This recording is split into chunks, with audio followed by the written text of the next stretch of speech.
반갑습니다. 예, 한림논술에서 수리논술 수업을 하고 있는 박경식 선생입니다. 예. 자, 오늘 제가 말씀드릴 부분은 이제 인서울권이라고 부를 수 있는 인서울의 이제 하위권 대학들하고 그다음에 이제 거기에 겹치는 게 이제 약수령 논술을 보는 학교들이 올해 이제 많이 늘어났죠.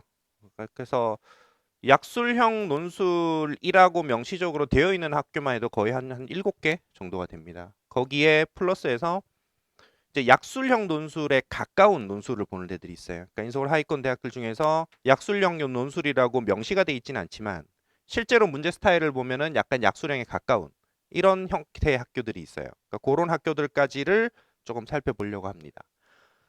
어, 그래서 이제 처음에는 이제 논술 원래 사실 제목이 조금 바뀌어 들어갔어야 되는데 이건 조금 잘못 들어갔고요. 저희가 이제 원서 순서를 생각해 보면 원하는 대학이 있으면은 이제 교과로 먼저 합격이 가능한가, 그 다음에 이제 학종으로 합격이 가능한가. 그럼 이게 가능하다고 하면 당연히 이제 내신을 집중해야 됩니다. 소위 내신 교과지요. 교과가 가장 많은 점수폭으로 들어가고 학종 전형에서도 최근으로 올수록 사실상 이제 거의 교과 중심으로 많이 움직이고 세특 정도를 많이 보고 무슨 이제 수상도 빠지고 뭐도 빠지고 뭐도 빠지고 뭐 다들 빠졌잖아요. 다 빠지고 나다 보니까 교과 등급이 상대적으로 훨씬 더 중요해졌습니다. 학종에서도요. 그러다 보니까 교과랑 학종의 점수폭이 점점 좁혀집니다. 조금씩 좁혀졌어요. 그러니까 교과가 인원수가 많이 늘어난 측면도 있고 학종이 이제 인원수가 좀 줄기도 했으면서 비교과 영역을 보는 게 좀 적어지다 보니까 아무래도 폭이 조금 줄어듭니다. 그래서 어쨌든 이제 논술이나 다른 것들에 비해서는 그래도 수치가 찍혀 있기 때문에 이 찍혀 있는 값을 가지고 우리 학교, 우리 고등학교 정도 되면은 이 정도를 합격할 수 있을 것인가 없을 것인가 대략적으로는 가늠을 해볼 수는 있습니다. 물론 뭐 예를 들어서 이 친구가 뭐 한 인서울이 간당간당한 정도 막 서울여대 정도를 써야 되는 만약 성적인데 이 성적을 가지고 건대를 쓰겠다. 쓰면 안 됩니다. 안 돼요. 안 되는 겁니다. 그러니까 그런 식으로 이제 어느 정도 물론 학교 레벨이 좀 차이는 있습니다만 어느 정도는 가늠을 해볼 수 있단 말이죠. 물론 논술 시험이라는 것은 그날 하루의 시험이기 때문에 약간 변수들이 생기지만 그래서 어쨌든 이제 교과 학종 이런 것들로 조금 판단을 해 보시고 아 이걸로 원하는 대학을 가기가 좀 어렵겠다. 그러면 이제 남아 있는 게 논, 논술이랑 수능밖에 없습니다. 그럼 논술 해야죠. 그럼 논술 해야 됩니다. 어차피 수능은 뭘 하든 같이 가는 거고요. 당연히 가는 거니까. 수시에서 뭘 쓸 거냐? 그럼 논술 해야죠. 예, 이런 상황이 되는데. 그래서 그 대략적인 라인을 조금 그래도 감을 조금 가져보고자. 그래서 제가 요 내신 평균 등급을 좀 내봤습니다. 이거는 절대적인 기준 아니고요. 심지어 작년 기준도 아닙니다. 작년 아직 다 발표 안 났어요. 그래서 좀 더 예전 기준이긴 한데 저희가 말씀드리고 싶은 것은 이제 인서울의 하위권 정도 내려오면은 2점대 후반에서 한 3등급 초반 정도로 이런 정도로 형성이 됩니다. 물론 요거는 이제 일반계 고등학교 약간 상위권 학교들을 기준으로 하는 것입니다. 어, 그리고 이제 요게 이제 성신여대나 뭐 가천대, 삼육대 요 정도까지 내려오면 즉 인서울이 간당간당한 경계 라인 근처까지 가면은 3점대 초반까지 옵니다. 그러니까 저희가 보통 학종으로 인서울이 가능한 라인 그러면 도대체 어디까지가 인서울이냐라고 했을 때 잡는 사람마다 다릅니다. 인서울의 기준은 잡는 사람마다 다른데 저는 보통 한 36대, 서경대, 뭐 한성대 요 정도 라인을 인서울의 커트라인 정도로 봅니다. 그러면 그 정도는 대략 저희가 한 3.5등급 정도까지를 이야기를 합니다. 내신 기준으로요. 대략적으로요. 그 정도로 얘기를 하고 그러면 그 정도에서 학종으로 해볼 만하다 싶으면은 기말고사까지도 계속 집중을 해야 되고요. 근데 이걸로 도저히 뭐 한 0.5등급 이상 차이가 나면서 도저히 안 된다. 그러니까 내신이 예를 들어 4점대, 뭐 4등급대로 넘어간다. 그러면은 이제 학종으로 좀 어려운 거죠. 어려워지면 이제 그럼에도 불구하고 어쨌든 인서울을 하긴 해야 돼. 왜냐 인서울이라는 게 굉장히 중요한 기준이지 않습니까? 실제로. 그래서 인서울을 했냐 맞냐 막 이런 걸 가지고 이슈들이 많이 이야기를 하기 때문에 그래서 이제 그걸 한 3.5 근데 이거는 수능도 마찬가지예요. 수능도 대략적으로 한 3.5등급 정도를 봅니다. 수능 평균 등급을. 근데 이건 말 그대로 대략이에요. 왜냐하면 수능을 본다는 이야기는 정시를 기준으로 한다는 이야기고, 정시는 표준 점수화돼서 들어가야 되는, 아주 디테일하게 들어가야 되기 때문에 이걸 대략으로 그냥 말 그대로 그냥 대충 감으로 한 3344 정도면 인서울이 그냥 경계 정도 되겠다. 예, 탐구 두 개 하나로 평균으로 쳐가지고요. 그럼 3344 과목 순서에 관계없이요. 물론 수학 과학이 33이면 또 좀 더 유리하고요. 국어 영어가 33이면 좀 불리하고요. 뭐 그 정도로 봐서 대충 33344 정도 되면 평균 3.5등급. 그 정도를 인서울의 거의 마지노선 정도로 대략 봅니다. 대략. 근데 이거는 실수능 기준입니다. 모의고사가 아니고요. 실수능 기준이에요. 그러니까 지금 6월 모의고사를 기준으로 생각하신다 그러면은 풀 3등급, 평균 3등급 정도로 생각하셔야 될 겁니다. 예, 그러니까 실수능까지 0.5등급 정도는 떨어지거든요. 평균적으로. 네. 그래서 대략적인 라인의 감을 그냥 조금 익혀보자는 의미로서 사실은 제가 넣어놓은 자료고요. 논술 전형이 중요하다는 얘기 하려고 넣어놓은 겁니다. 이거는 뭐 논술 전형 지금 한 8.4% 정도 뽑는다고 지금 22개대를 기준으로 했을 때 이렇게 돼 있는데요. 이거는 22개대, 그러니까 수도권 대, 그러니까 요게 사실 수도권대이긴 한데, 그러니까 이게 요 15개 정도 하면 요 정도 되고요. 22개 하면 8.4% 정도 되고요. 이걸 논술 전형을, 논술이라고 생긴 거를 어쨌든 실시하는 대략 한 36, 7개 정도 학교를로 펼치면은 거의 10% 정도 됩니다. 그러니까 그 얘기는 지금 무슨 얘기냐면은 하위권으로 내려갈수록 논술 모집 인원이 많아진다는 얘기예요. 그러니까 예전에 비해서 중상위권에서는 논술 인원이 조금 줄었고, 아래쪽에서 신설되고 막 하면서 논술 못 뽑는 인원이 되게 많아진 겁니다. 특히 약수령 논술이라는 형태로 대거 들어오고 뭐 이런 형태가 이제 된 거죠. 예. 제가 PPT 길게 만드는 걸 별로 그렇게 썩 선호하진 않아서요. 제가 할 수 있는 얘기를 다 자료를 다 넣어놓은 겁니다. 이 한 페이지에. 그래서 아마 이 한 페이지를 가지고 좀 많은 이야기를 할 텐데, 좀 많은 내용을 넣다 보니까 좀 글씨들이 좀 작습니다. 그래서 제가 뭐 읽어가면서 말씀을 드릴 테니까 들으시면 될 것 같은데요. 중간중간에 이제 빈칸이 있습니다. 그러니까 빈칸은 제가 칸을 더 좁히지 못하고 이거 그냥 구분해 놓은 거예요. 그러니까 크게 세 덩어리 정도로 구분을 해 놓은 겁니다.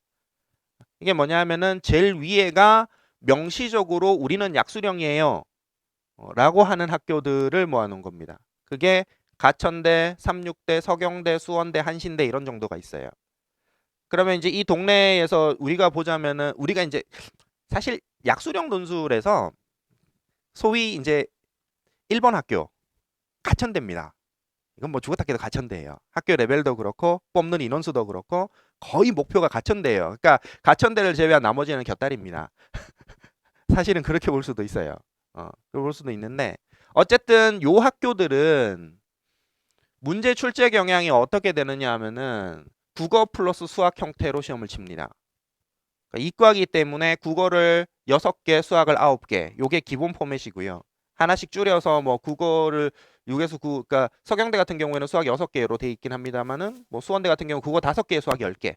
뭐 이렇게 이제 보긴 하는데, 어쨌든 대충 한 국어 40점, 수학 60점 이 정도로 해서 시험을 본다는 거예요. 그러니까 문제 개수가 15개 정도 되고 시험 시간이 보통 80분에서 90분 정도 됩니다. 그러면 대략 한 문제 한 5분 정도짜리, 한 문제 5분 정도짜리의 시험을 15개 정도를 보는 거예요. 그러면 수능에 비해서는 시간이 많습니다. 수능 문제 한 문제는 훨씬 더 짧은 시간 안에 풀어야 되기 때문에. 그건 왜 그러냐 하면은 서술을 해야 되기 때문에 그래요. 글을 쓰는 시간이 있기 때문에. 그러니까 문제 난이도로 보면은 기본적으로는 수학을 기준으로 보면 수능 수학 3점짜리예요. 수능 수학 3점짜리의 기본 형태 문제들이 쭉 박혀서 나온다고 보시면 돼요. 네. 킬러 문항 있습니다. 약수령의 킬러 문항은 있어요. 그러니까 그게 수능의 완전 킬러 문항 4점짜리 이거 킬러가 아니고요. 어쨌든 시험이잖아요. 어쨌든 시험이다 보면 개 중에서 그래도 학생들을 변별하기 위한 좀 어려운 문제 이런 게 있긴 있어요. 수학 9개 중에 그런 게 한두 개 당연히 낍니다. 네. 그래서 이제 윗덩어리가 이제 제대로 된 약수령 요거고요. 그다음에 중간에는 요게 약수령이라고 돼 있기도 하고 아니기도 하긴 한데 조금 애매한데 국어랑 같이 보는 게 아니라 수학만 보는 데들이에요. 수학만 보는 데들이 이제 기술교육대, 그다음에 고대세종, 외대글로벌, 홍대세종 요런 데들이 수학만 봅니다. 그리고 어, 국어가 없으니까 아무래도 조금 더 부담이 줄어든다고 볼 수는 있는데 근데 사실 꼭 부담이 줄어드는 건 아니고요. 왜냐하면 국어도 별로 어려운 문제 아니거든요. 오히려 국어가 더 편할 수도 있는데 수학이 부담이 많이 되는 성적대 친구들이기 때문에 기본적으로 모의고사 기준으로 대략 한 4등급대에서 많으면 5등급대 정도까지가 이제 약수령 논술을 보통 많이 이제 목표로 두고 공부를 하기 때문에 그 친구들은 수학 자체가 힘들어요, 사실은. 그러니까 이것도 계속 부담이긴 합니다. 네. 그 다음에 밑에 있는 학교, 어떻게 보면은 요 밑에 있는 학교들이 또 굉장히 좀 중요할 수도 있는데요. 명시적으로 약수령 논술은 아닙니다. 원래도 논술을 계속 실시해 왔고요. 근데 문제 스타일이 상당히 약수령 논술에 가까운 형태의 문제를 출제하는 데들이 있어요. 그 중에 제일 높은 데는 숭실대입니다. 숭실대 문제를 보면은 좀 짧아요. 그리고 기본적으로 계산형입니다. 그러니까 증명 문제가 거의 없어요. 그러면서 이제 조금 난이도가 있긴 하지만 어쨌든 이제 약수령에 가까운 그런 수학 문제들을 냅니다. 숭실대가 그렇고 그다음 성신여대도 그런데 성신여대 같은 경우는 중간에 좀 어려운 문제도 좀 내고요. 뭐 가톨릭대, 그다음에 덕성여대, 그러니까 여대들이 좀 그런 경향이 있어요. 여대들이 보면 주로 계산 중심으로 문제를 출제하면서 막 아주 심도 있는 거는까지는 아니지만 뭐 뜨문뜨문 좀 이렇게 어려운 거 하나씩 이렇게 변별을 위한 어려운 문제들 좀 넣어놓고 뭐 요런 정도 상황이에요. 네. 동덕여대 그렇고 그다음에 공학대. 사실은 저는 이 공학대를 조금 많이 학생들한테 조금 추천을 하는 편인데요. 성적대가 이제 인서울이 조금 어렵다 싶은 친구들한테 많이 추천을 하는데 이게 모집 인원을 보시면 가천대가 지금 960명입니다. 964명인데 단일 대학에서 964명의 논술 인원을 뽑는다는 얘기는 이거 뭐 어마어마하게 뽑는다는 얘기예요. 논술 전형이 종합대학들 보통 한 3,000명에서 4,000명 정도 되는 전체 인원 대비 보통은 문이과를 합쳐가지고 한 200명 선을 뽑는 것이 일반적입니다. 200에서 한 300 정도. 요 정도 그러니까 200에서 300 정도 되면 한 3,000명 정도 되는 대학이 한 250명 정도 뽑으면 그게 대충 한 7% 정도 돼요. 7% 8%이 정도 되거든요. 그 정도 뽑는 게 이제 일반적인 인원수인데 가천대가 960명을 뽑으니까 얘가 엄청 많이 뽑는 거죠. 그리고 이제 수원대도 450명을 뽑고요. 굉장히 많이 뽑는 거죠. 그리고 공학대가 295명, 즉 300명 뽑습니다. 공학대 학교 그렇게 크지 않거든요. 이 종합대가 아니 이과 학교란 말이에요. 공학대잖아요. 공학대. 학교 이름 자체가 공학대잖아요. 그렇게까지 인원수가 많지 않음에도 불구하고 295명을 뽑는다는 얘기는 상당히 많이 뽑는 거고 그리고 학교 레벨이 그리 낮지 않아요. 사실상 인서울권입니다. 지금 이름이 작년에 바뀌어서 공학대니 원래는 이제 산업기술대 뭐 이런 형태로 이제 이야기를 했었죠. 시흥에 있고요. 뭐 서울 경기도긴 합니다만 어쨌든 이제 뭐 거의 서울권이고요. 그래서 이제 공학대를 조금 많이 추천을 하는데 어쨌든 이제 요쪽에서의 문제 스타일들을 보면은 이제 문항 단위로 돼 있습니다. 4문항, 3문항, 2문항 이렇게 돼 있거든요. 이거는 문항으로 돼 있다는 얘기는 밑에 소논제들이 있어요. 그러니까 한 문항이 있고 1번, 2번, 3번 이런 식으로 낸다는 겁니다. 그러니까 요거는 원래 형태적으로 보면은 기존 논술이에요. 기존 그냥 수리 논술입니다. 다만 문제를 조금 쉽게 낸다는 거죠. 어. 그래서 해볼 만은 하다. 요렇게 되는데요. 근데 결국 중요한 것은 이 학교가 문제를 어렵게 내느냐, 문제를 쉽게 내느냐가 어느 정도의 의미를 가지는가를 한번 생각을 해보실 필요는 있어요. 예를 들어서 학교가 문제를 엄청 어렵게 낸다. 그러니까 요 레벨 때는 사실 공학대는 약수령에 가깝긴 합니다만 문제가 만만치 않아요. 문제를 조금 레벨 있게 내긴 합니다. 그럼 문제를 좀 어렵게 내면 우리한테 유리한가요, 불리한가요?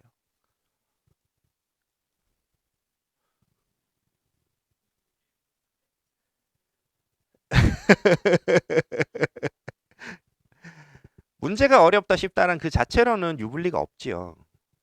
어차피 상대평가이기 때문에 입시 무조건 상대평가지 않습니까? 상대평가의 뭐 문제 난이도에 따라서 나의 유불리가 결정되는 건 아니죠. 그러나 실제로는 있죠. 사실은 있습니다. 올해도 우리 또 좀 입시에 관련돼서 지금 좀 시끄럽지 않습니까? 뭐 수능을 뭐 쉽게 내내 마네 뭐 어쩌고 저쩌고 막 하면서 막 이러고 있는데 그러면 이제 이런 거죠. 아니 수능이 쉬워지나 어려워지나 상대평가인데 그게 무슨 의미가 있냐 이렇게 생각할 수 있는데 실제로 의미가 있죠. 쉬워지면 재학생들은 유리해집니까 불리해집니까? 유리해지죠. 음. 문제가 어려우면 실력 싸움으로 들어가기 시작하면 재수생들을 못 이깁니다. 근데 문제가 쉬워진다는 얘기는 실수 싸움으로 간다는 이야기죠.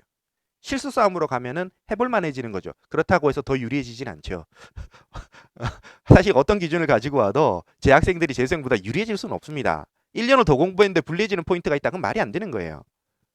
다만 이제 그 유리함의 정도가 얼마만큼 좁혀지느냐 아니냐의 문제인 거죠. 그래서 상대적으로 이제 수학 실력에 대한 기본기가 조금 낮은 친구들의 경우에는 상대적으로 문제가 좀 쉬운 쪽이 그래도 좀 해볼 만해요. 근데 이제 다른 과목들은 다 못하는데 유독 수학만 좀 하는 친구들, 이런 친구들은 상대적으로 문제가 조금 어려운 쪽이 차라리 나을 수 있습니다. 아무래도 변별을 내긴 좀 좋으니까요. 물론 그 본인도 힘들긴 하겠지만 내가 힘들어지는 것보다 다른 애들이 더 힘들어지니까 그런 면은 좀 있거든요. 그래서 이제 난이도적인 부분을 좀 고려할 필요는 있는데, 그런데 일반 논술의 경우에는 학교의 레벨에 따라서 난이도가 딱 맞아 떨어지게 나오지 않습니다. 일반 논술의 경우에는 학교가 낮다고 해서 문제가 쉽게 나오진 않아요. 뭐 세종대 같은 데들이 그렇습니다. 세종대 같은 데들이 학교 레벨은 낮지만 문제는 중대급 이상으로 내거든요. 그런 것들이 있는데 약수령 논술은 그렇지 않아요. 약수령 논술은 대체로 학교 레벨에 맞춰서 문제 난이도가 어느 정도 나와줍니다. 대체로. 다만 이제 기존 논술을 보던 학교는 위에 있는 약수령보다는 좀 어렵긴 합니다. 그건 어쩔 수 없고요. 다만 요 약수령 안에서는 가천대가 제일 어렵습니다. 저 학교들 중에 가천대가 제일 높잖아요. 상대적으로 가천대 자연계 논술이 제일 어려운 편입니다. 이게 문과 이과가 둘 다 약수령을 보기 때문에 문제 구성 숫자는 달라지지만, 그래서 이제 이과 문제가 당연히 문과 문제보다 좀 더 어렵거든요. 그래서 가천대 이과 문제가 조금 더 어려운 편입니다. 뭐 그렇다고 하더라도 수능 3점짜리의 범위를 벗어나진 않습니다.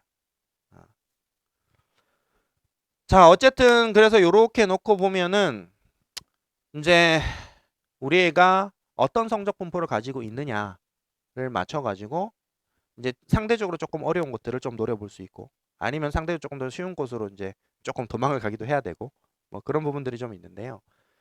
아무래도 이제 이 전체 중에서 제일 추천드리고 싶은 데는 당연히 가천대고요.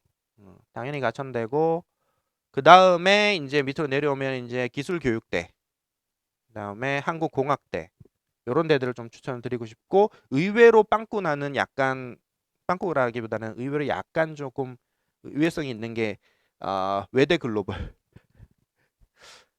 외대 자연계가 있어요? 이렇게 물어보거든요. 잘 몰라요. 근데 외대 글로벌 쓸만합니다. 외대 문과는 상당히 높죠. 자연계이기 때문에 낮긴 합니다만 그래도 어쨌든 캠퍼스잖아요. 그러니까 본교가 서울에 있는 학교들의 캠퍼스들은 낮지 않습니다. 그렇게까지 낮지 않습니다. 수능 최저를 걸어놓은 걸 보면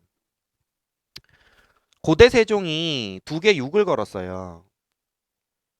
그러니까 수능 최저가 없는 데들이 물론 많습니다. 그리고 약수령은 1개 3등급을 거는 경우들이 많고요.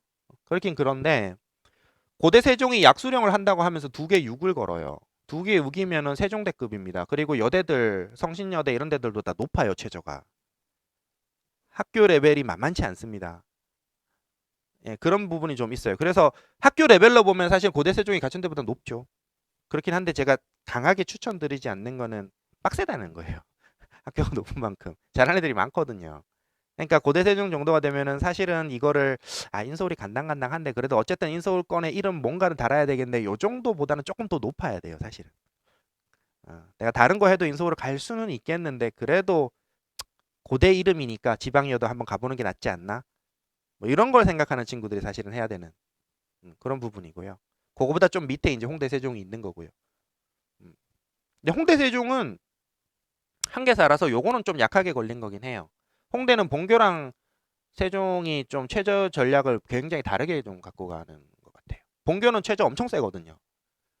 근데 이제 여기는 좀 약하게 걸은 것 같아요.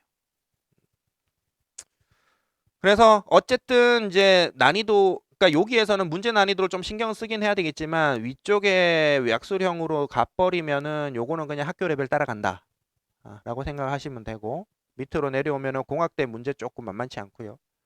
가톨릭대, 성신여대 뭐 조금 해볼 만하고요. 덕성여대, 동덕여대는 상대적으로 좀 쉬울 걸로 보입니다. 그래서 어차피 여기 학교들까지 같이 노려봐야 되는 상황들이 벌어질 가능성이 크죠. 겹치는 경우들이 많기 때문에. 그래서 뭐 최저하고, 그리고 출제 범위는 너무 신경 안 쓰셔도 되는 게요. 대부분 미적까지입니다. 그리고 위에 있는 딱 약수령이라고 명시되어 있는 여기는 수투까지밖에 안 나와요. 미적도 없어요. 근데 이제 중간에 내려오면 이제 미적들이 들어오죠. 미적 여기도 사실은 밑에만 미적이 있어요. 여기는 원래부터 본격 논술이었기 때문에. 근데 확통이 들어가는 데들이 있습니다. 동덕여대, 덕성여대 여기 확통이 들어가는데, 그러니까 학교 레벨이 내려올수록 선택 과목에 대한 부담을 이제 고민하시고 이제 이게 나온다는데 이거 어떻게 해야 되나 이런 거에 대한 고민을 많이 하시는 경우들이 많은데요. 통상적으로 큰 틀에서 말씀을 드리면 선택 과목 신경 쓰실 필요 없습니다. 일단 기한은 없고요. 기한은 나온다 하더라도 실질적인 문제 해결은 전부 미적으로 들어가고요. 확통이 나오냐 안 나오냐의 문제인데, 확통이 나온다라고 학교가 발표를 했어요. 그럼 우리 애가 확통을 안 했는데 어떡하지? 그럼 확통한 애는 누가 있는데요?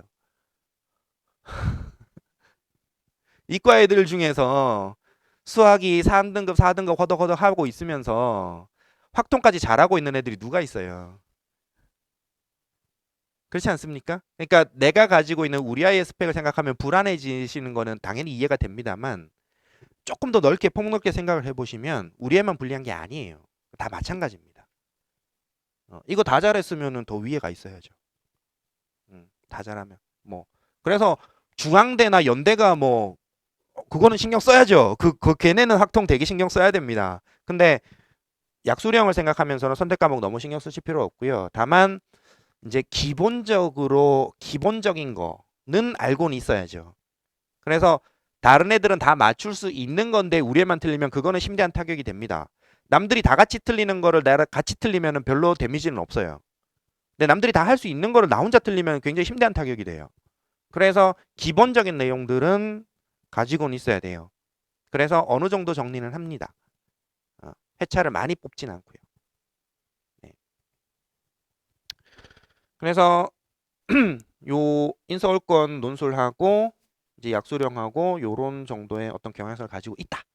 라는 것 정도를 말씀을 드리고요. 그 다음에 앞에 보시면 논술 비율하고 학생부 비율하고 이렇게 쭉 들어가 있는데, 학생부가 보통은 30% 정도 들어가는 것이 일반적입니다. 근데 이제 최근으로 올수록 논술 100% 엄청 많이 늘어났고요. 여기도 보면은 기술교육대도 그렇고 덕성여대, 동덕여대 이런 데도 그렇고 논술 비중이 점점 높아져요. 원래 7대 3이었던 데가 8대 2로 바꾸기도 하고요. 그러니까 이거는 뭐냐면은 논술 전형에서는 원래 내신을 별로 안 봅니다. 근데 이제 구색 갖추기로 들어가 있는 거예요. 그래서 그거를 요것도 이제 숫자가 작아서 이제 잘 안 보이실 텐데 하도 이제 불안해들 많이 하셔서, 요거는 요 자료집에 제가 다 넣어놨습니다. 요 자료집에 거기 보시면은 최저 같은 것들 9페이지에 정리가 다 돼 있어요. 요것도 거기에서 잘라 놓은 겁니다. 예. 여기 보시면은 점수 분포가요. 수원대 정도 되면 수원대가 지금 40점이잖아요. 내신이 40점이 들어가는데 얘 점수 분포가 40, 39.5, 39, 38.5, 38, 37.5, 6등급까지 갔는데도 2.5점밖에 안 떨어져요. 그러니까 이거는 실질적으로는 내신 안 보겠다는 얘기예요. 그러면 내신은 전혀 안 본다. 그건 아니죠. 내신 보긴 합니다. 당연히 보긴 하는데 실질적으로 의미가 없어요. 사실상 의미 없습니다.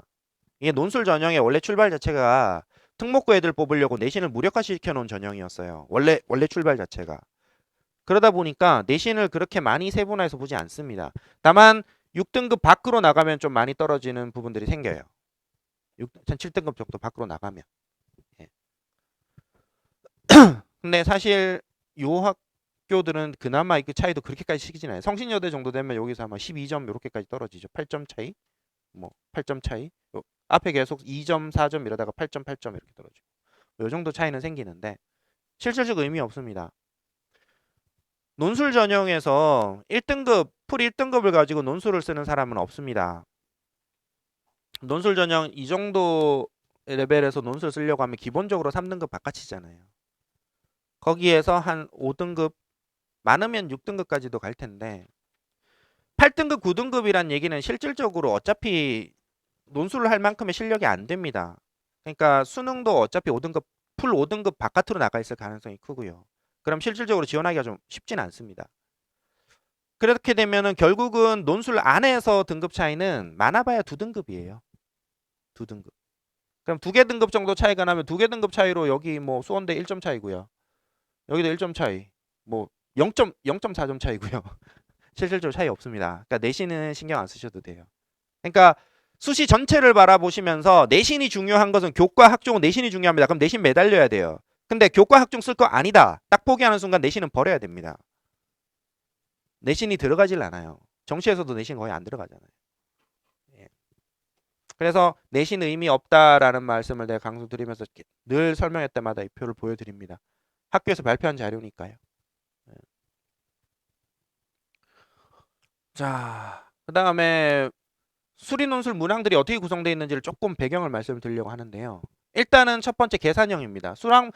수리논술 문항은 크게 증명형과 계산형이 있어요. 그러면 계산형은 말 그대로 이제 어머님들이 고등학교 다니실 때 그때 하던 그 수학이에요. 계산하는 수학. 그래서 글씨가 작아서 내용은 안 보이시죠? 내용 보이셔도 별 의미는 없습니다. 지금 이거 공부하셔서 뭐 하시게요? 응. 중요한 건 모양입니다. 모양. 이거는 수식인지 글인지는 보이잖아요. 그죠? 수식이잖아요. 수식, 수식, 수식, 수식. 그리고 글은 찔끔, 찔끔 있잖아요. 이런 게 계산형 문제입니다. 계산으로 쭉 가는 거예요. 그나마 이 문제도 상대적으로 완전 계산형 문제는 아닌데도 이 정도예요. 완전 계산형 문제는 실제로 글 거의 없습니다. 그냥 쭉 계산으로 갑니다. 이런 게 이제 계산형 문제고요. 질문으로 보면은 구하시오, 구하시오가 많아요. 질문의 끝에. 그다음에 이제 증명형입니다. 증명형은 요것도 답, 아까 말씀 안 드렸구나. 왼쪽이 문제고요. 오른쪽이 답안입니다. 네. 답안을 보시면 물론 수식이 있습니다. 수학 문제 수식이 없을 수는 없어요. 아무리 증명형이라도. 수식이 있는데 전체적인 분량에서 봤을 때 이만큼 설명이에요. 이만큼 설명이고 설명이에요. 그러니까 설명이 많고 수식이 상대적으로 적어요. 이런 게 증명형 문제입니다. 그리고 이런 증명형 문제의 질문 포인트 마지막 항상 뭐뭐임을 보이시오. 보이시오. 증명하시오. 이렇게 돼 있는 거예요. 그래서 크게 이 두 가지로 나뉩니다. 계산형과 증명형. 그리고 인서울의 하위권 학교들과 약수령 논술의 경우에는 대부분 계산형입니다. 증명형이 많지 않아요. 대부분 계산입니다. 그리고 이제 약수령이죠. 요 약수령은 왼쪽 오른쪽이 아닙니다. 위에가 문제고 밑에가 해서 답이에요. 위에가 문제고 밑에가 답. 그러니까 한쪽 안에 위에 문제 밑에 답이 들어온다는 얘기는 그만큼 문제가 짧다는 이야기입니다. 한 문제에 대해서 해설이 4줄밖에 안 돼요. 물론 요건 조금 더 짧은 편이긴 합니다만 기껏 많아봐야 4줄, 5줄, 6줄 이렇게 돼요. 그만큼 문제 포인트가 짧다는 얘기예요. 한 개 한 개의 포인트를 물어보는 거죠. 그럼에도 불구하고 어쨌든 서술은 해야 됩니다. 뭔가 쓰긴 써야 돼요. 글을 쓰긴 해야 된다는 거죠. 그러니까 약수령은 이런 특징을 가지고 있습니다. 그래서 이제 얘네를 공부를 어떻게 시킬 거냐. 그럼 약수령을 대비하고 짧은 논술을 대비하는 것들은 공부를 어떻게 할 거냐. 뭐 이런 것들에 대한 말씀을 좀 드릴 건데요. 그래서 문항 분류를 증명이냐 계산이냐 이렇게 분류를 할 수도 있고요. 아니면은 주제별 분류를 할 수도 있습니다. 이 주제는 당연히 수학 단원들이에요. 뭐 수열, 지수로그, 함수, 미적분 어쩌고 뭐 이렇게 갈 수 있어요. 그러면 지금 우리가 타겟으로 해야 되는 학교의 아이들은 전부 이 주제별 분류가 메인입니다. 왜냐하면은 어차피 증명형이 별로 안 나오기 때문에 주로 계산형이기 때문에 그래요. 그러면 얘들을 그러니까 수학 4등급을 기준으로 말씀을 드리겠습니다. 수능 수학 기준 4등급. 모의고사 4등급이면 기본적으로 이 친구들의 수학 실력이 왜 4등급인가? 왜 2가 아니고 1이 아니고 왜 4등급인가? 라는 걸 생각을 해보면 1차적으로는 문제풀이의 양이 적습니다. 문제를 적게 풀었어요. 더 많이 풀어야 돼요. 그리고 조금 더 기본적인 형태의 문제들을 더 다져야 됩니다. 그러니까 4점짜리 잡으러 갈 때가 아니죠, 당연히. 일단 3점짜리 잡으러 다녀야 돼요. 기본적인 내용들. 그거 해야 됩니다. 그러면 이게 논술 수업과 수능 수업에 무슨 차이가 있느냐? 큰 차이는 없습니다, 사실은. 약수령이 되면. 내용적으로는요. 내용적으로는 사실은 수능 수업에 준합니다. 다른 것은 서술이 있다는 거죠. 그래서 글 쓰는 연습, 답안을 쓰는 연습 해야 돼요. 그래서 답안의 모양새가 만들어지기까지 보통 한 2달 정도는 걸립니다. 그래서 그거는 해야 되고요. 그리고 어머님들이 많이 질문하시는 것 중에 하나가 논술 수업, 이 수업을 들으면 수능에 도움이 되느냐? 어차피 같은 수학인데 그럼 수능 공부하는데 뭐 방해를 받거나 아니면 도움을 되거나 이런 건 있느냐? 이렇게 많이 이제 상담할 때 이제 좀 물어보시는데 일반적인 본격 논술의 경우에는 되는 부분도 있고 아닌 부분도 있고 그래요. 겹치는 부분도 있고 계산 부분은 겹치지만 증명형 부분은 수능에 증명이 없기 때문에 증명 파트를 하게 되면 논술에만 도움이 되는 부분들이 생겨요. 그런데 약수령에 가까워질수록 훨씬 더 많이 겹칩니다. 대부분 계산 문제이기 때문에. 그래서 약수령 논술에 가까운 논술 수업을 하면 할수록 수능에 훨씬 더 직접적으로 도움이 됩니다. 예, 그런 부분들이 좀 있어요. 하는 게 비슷하거든요. 비슷한데 양을 늘려주는 거거든요. 평소에 수학 공부하다가 이제 좀 지치는데 이제 수학 이번 주는 오늘은 수학 그만 이러고 있는데 그 다음 날은 논술이라는 이름으로 이름만 바꿔가지고 또 수학 공부 시키는 거예요.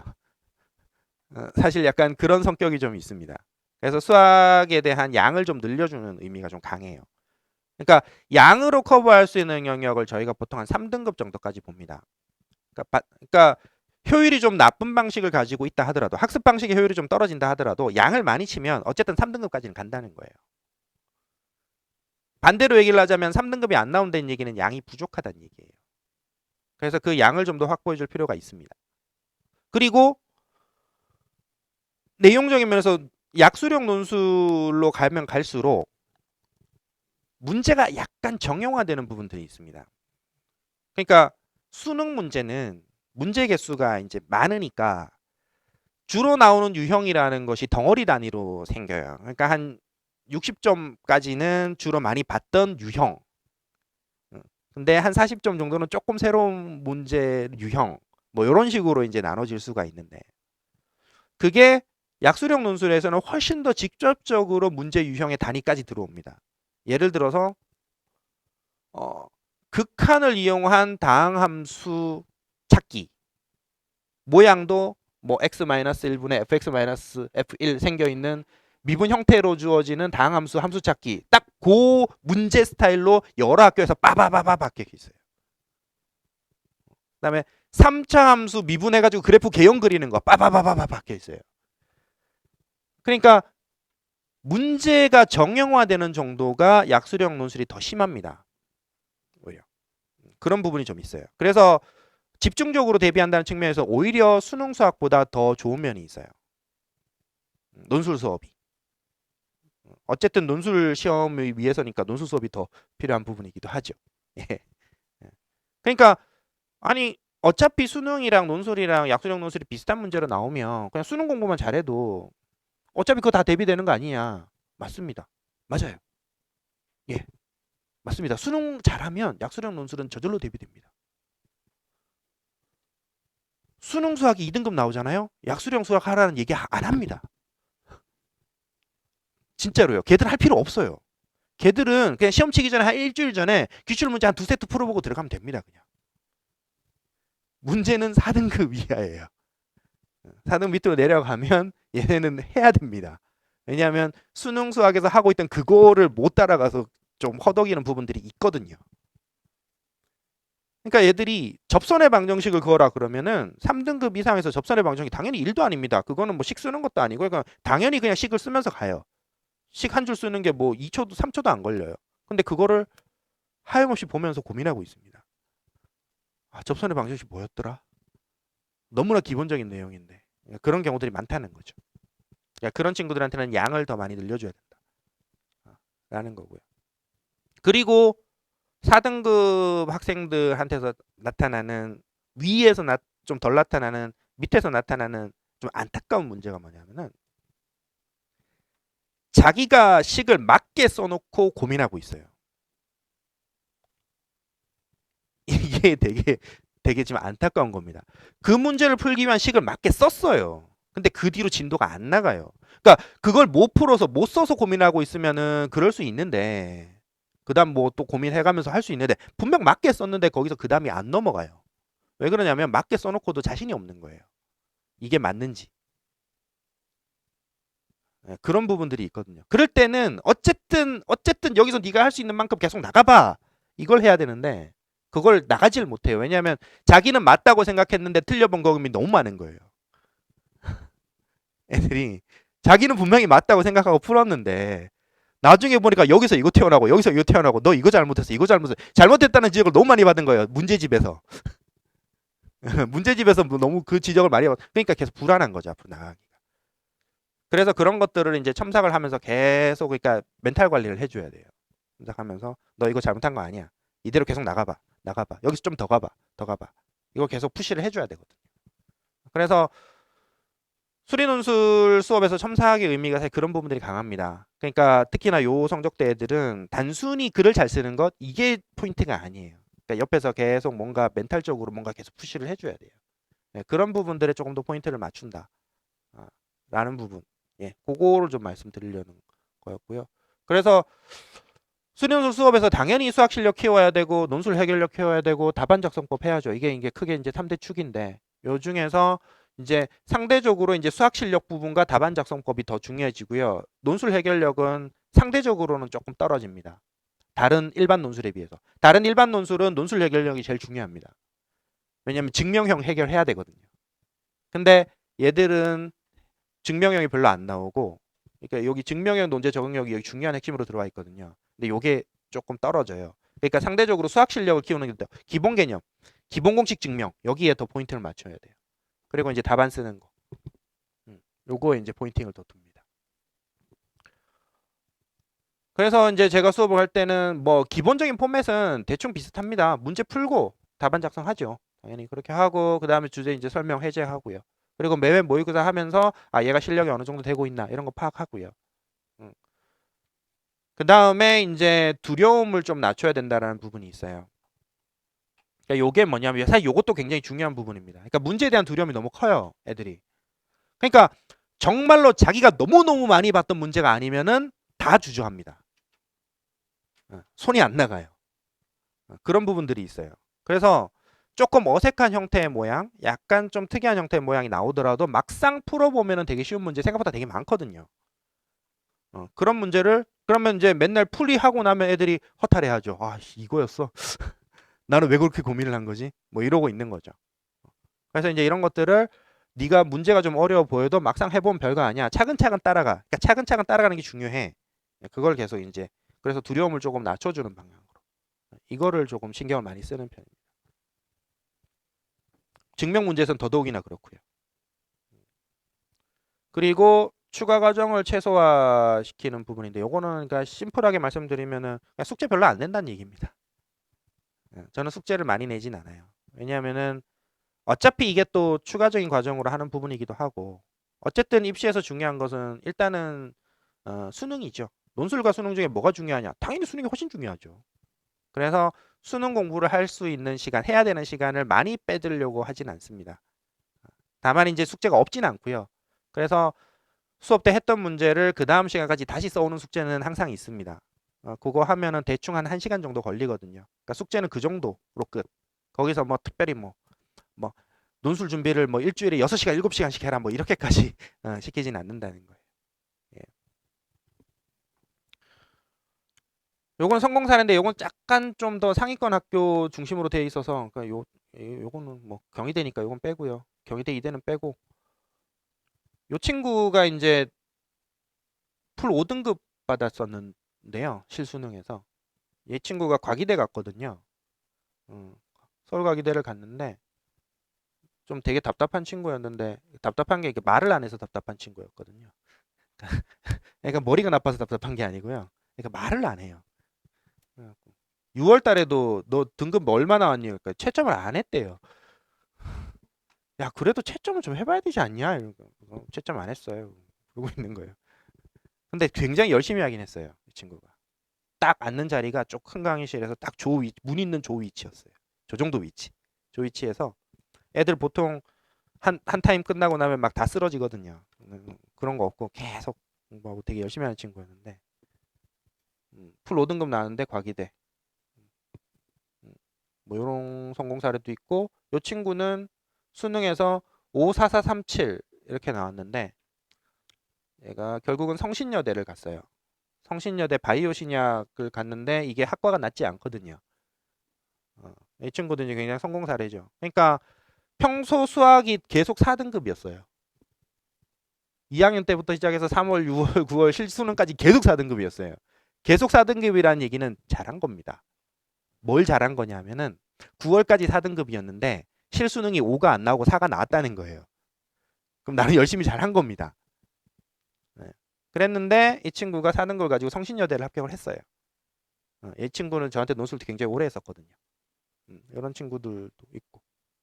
그러니까 앞에 이대 간에도 있고 뭐 경희대 간에도 있고 다 있지만 아까 그 풀 5등급으로 과기대 간에도 그렇고 얘도 그렇고 얘네가 사실은 제가 제 마음속으로 생각할 때는 저희 가장 성공 사례들입니다. 예. 이 친구는 뭐 그냥 적당하게 갔고요. 사실 수능이 2, 3, 3, 5, 3이니까 과기대 갔는데 막 특별히 엄청 잘했다 뭐 이 정도는 아니고 다만 이제 약간 만족스러운 정도로 갔다 뭐 이런 정도고요. 다만 이제 요 친구를 왜 여기 넣어놨었냐면 요거는 제가 이제 애들 모의고사를 가지고 원서 쓰는 걸 어떤 식으로 쓰는지를 조금 이제 보여드리려고 했던 부분인데 요게 제가 7회차까지 모의고사를 보면서 문제들이 앞쪽에는 주로 이제 증명 부분들이 있고 중간에 계산 부분들이 있고 그런데 요 친구는 증명에서는 다른 친구들과 변별을 크게 많이 내지는 못했어요. 근데 계산 문제에서는 점수를 좀 변별을 차이를 많이 냈었어요. 그래서 이 친구한테는 계산 중심으로 되어 있는 학교의 원서를 다 추천을 했었습니다. 그렇게 했는데 근데 이게 또 애들이 추천해 주면요 꼭 그대로 다 안 써요. 꼭 하나 정도는 또 바꿨어요. 엄마랑 얘기하고 나면 얘기가 많이 달라져요. 저랑 얘기를 할 때는 당연히 여기 가야 된다고 자기도 납득을 했는데 엄마랑 저희 어머니가요. 저희 엄마가 여기는 꼭 써야 되겠대요. 아 그러냐. 근데 그게 사실 이게 짜보면 하나를 바꾸는 게 아니에요. 원서가 5개 6개 정도가 들어가면 아니면 3개 4개만 들어가도 요게 그 하나가 왜 있느냐라는 거는 밑에랑 다 연동이 돼 있거든요. 근데 이거를 하나를 그냥 뚝 바꿔서 와요. 그러면 좀 안타깝죠. 심지어는 원서 쓰기 전에라도 얘기를 하면 되는데 원서를 쓰고 나서 그 얘기를 해요. 막 답답한 경우들 많이 있는데 이 친구는 뭐 무슨 고집인지 어쨌든 뭐 세종대를 썼더라고요. 근데 결국은 떨어지긴 했는데 당연히 떨어질 예. 원래 세종대는 원래 안 맞는 스타일이었는데 그걸 썼더라고요. 예. 하여튼 뭐 어쨌든 그런데 과기대를 붙었어요. 예. 그래서 요런 어떤 점수 분포를 다 고려해서 이제 원서 추천을 한다. 라는 거를 이제 말씀을 드리려고 이제 요거는 이제 넣어 놓은 거고요. 사례 자체가 엄청 성공까지는 아니지만 넣어 놓은 거고요. 예, 저희 뭐 로드맵 뭐 이거 뭐. 그러니까 어쨌든 큰 덩어리에서 조금 말씀을 정리를 좀 하자면 그러니까 약수령 논술은 기본적으로는 어렵지 않습니다. 기본적으로 문제는 어렵지 않은데 그거는 다른 수능 문제에 비해서 그렇다는 거예요. 3점짜리 정도의 난이도이기 때문에 어렵지 않은 건 맞는데 우리 아이들한테는 쉬운 문제도 아닙니다. 자기 실력을 놓고 봤을 때. 그래서 그리고 그 문제 스타일들은 경험치로 커버가 어느 정도 되는 부분이에요. 다만 지금까지 경험치가 좀 적었기 때문에 문제였던 거고요. 그리고 경험치로 커버하기가 영역이 좀 좁다라는 거예요. 그래서 투자를 뭔가 학습적인 투자를 하는 만큼의 성과를 보기가 상대적으로 조금 좋은 분야라는 겁니다. 그래서 이런 부분은 조금 해줄 필요가 있고 특히나 수능 수학을 위해서도 꼭 필요한 과정이기도 하다라는 부분이죠. 예. 그리고 완전히 100% 약수령으로 진행이 되진 않고요. 제가 지금 진행하는 반은 이제 수요일 날 약수령 플러스 일반 논술로 되어 있는데 이 반은 대충 약수령 정도가 한 절반 정도 들어오고 그 다음에 나머지 절반 정도는 일반 논술에 조금 쉬운 문제 아까 그러니까 성신여대, 덕성여대 요런 그다음 가톨릭대 요런 그 인서울 건에 있는 일반 논술도 같이 들어옵니다. 그게 대충 한 반반 정도로 진행이 돼요. 그러면서 나중에는 이제 약수령 학교의 파이널들이 또 열릴 수가 있겠죠. 가천대라든지 뭐 그런 건 이제 약수령에 집중을 하는 경우에는 그렇게 연결해서 이제 갈 수가 있고요. 지금 시작하는 반은 이제 수요일 6시에 있는 이제 약수령 플러스 이제 인서울권 논술 그렇게 진행이 된다라는 거를 이제 말씀을 드렸습니다. 예. 예. 그래서 지금 요 과정, 요 중간 과정이고요. 그 다음에 이제 파이널들이 있고 저희 모든 커리큘럼은 사실 전부 수시 2차에 맞춰져 있습니다. 대부분 학교들이 수시 2차에 있거든요. 예. 그래서 10월 말까지 계속해서 수업이 정규반이 진행이 됩니다. 예. 지금 시작하면 10월 말까지 계속 가요. 네. 예. 혹시 질문 있으신가요?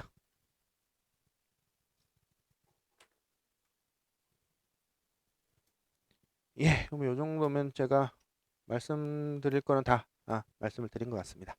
예. 감사합니다. 개별 상담 원하시는 분 있으시면 저희 데스크에 신청하시면 됩니다. 예.